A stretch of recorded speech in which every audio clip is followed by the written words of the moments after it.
If you've used Cubase to make your composition, then you need to make a lead sheet. Everyone who's used MuseScore or Sibelius has a score that the examiner can look at and see what's going on and see what chords you've used. But I'm using Logic here, it doesn't really matter. But if the examiner looks at this, it's not really obvious what chord is here and what chord is there. So you're going to have to make a screenshot. The easiest way to do this is in the snipping tool. So go to the Start menu and get the snipping tool. You can also use print screen, but it's not quite as good. I'm just using Mac, it doesn't really matter.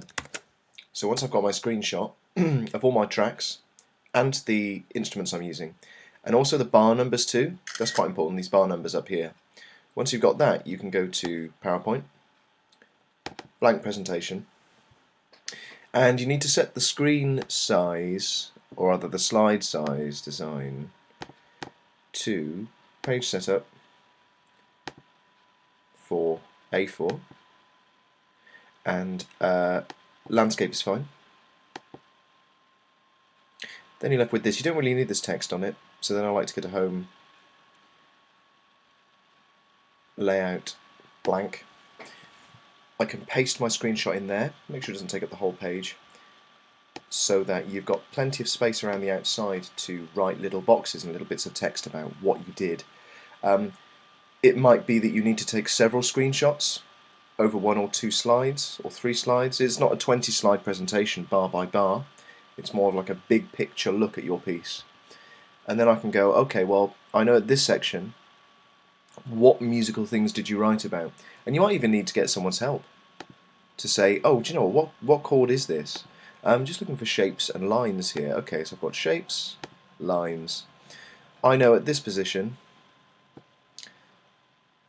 can't really see it, so then you can change the colour, maybe red. Change the weight. That's a bit better. Double click to make text. Here I used a C chord, a G chord, and an A minor chord. Times 2. Happens twice.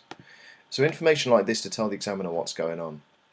It might be that your headers, your track headers of Cubase don't tell the examiner what instruments you're using, in which case you need to say, this track is guitar. This is a bit fiddly, but it's better than Word. This is piano, etc, etc. Maybe if your Cubase just shows the numbers. And the final thing you need to show is development, because that's what gets you the marks. So maybe copy and paste your arrow. You could hold down Control, I think, on Windows, and it's out on Mac. Let's say between here, this is my first idea. You could even go into MuseScore and write it out. That's what some people do, although I suppose you didn't use it for a reason. And then how the idea develops. So maybe first idea twice as fast, or the first idea with an extra note.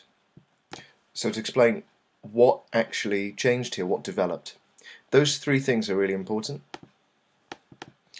Musical details of what you've done. Maybe chords.